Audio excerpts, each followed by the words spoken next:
আমি আজকে আমার নিজের বাইকের এশিয়ান স্পকেট সেকশনটা নিজেই সার্ভিসিং করতেছি। আর আমি বরাবরই নিজেই সার্ভিসিং করি সচরাচর। এই যে আপনারা দেখতেই পাচ্ছেন যে কী পরিমাণ ময়লা, অর্থাৎ এই বর্ষার মৌসুমে বিভিন্ন জায়গায় ঢাকা সিটিতে পানি বেঁধে থাকতো, যার কারণে এটা জং আসার সম্ভাবনা বেশি রয়েছে। এজন্য আমি কিছুদিন অন্তর পর পর নিজের বাইক নিজেই মোটামুটি নিজেই সার্ভিসিং করে থাকি।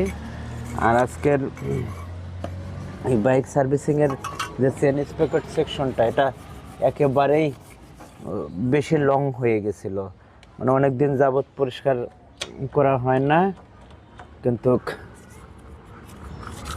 আজকে ছুটির দিন, তাই নিজেকে এই বাইকের পিছনে কিছুটা সময় ব্যয় করতেছি। অনেক সময় দেখা যায় যে ওয়ার্কশপে গেলে হয়, কিন্তু আমার কাছে ওয়ার্কশপের মন মতো হয় না আর কি। নেকড়া দিয়ে কেরোসিন তেল দিয়ে কিছু সময়ের মধ্যে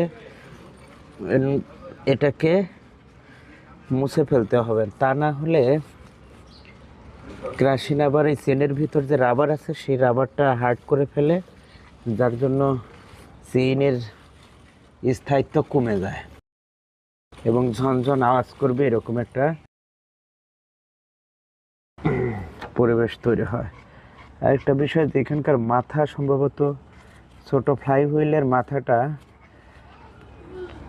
একটু জং পরে বাঁকা হয়ে গেছে। এটা একটা নির্দিষ্ট সময় পর পরিবর্তন করতে হয়। যে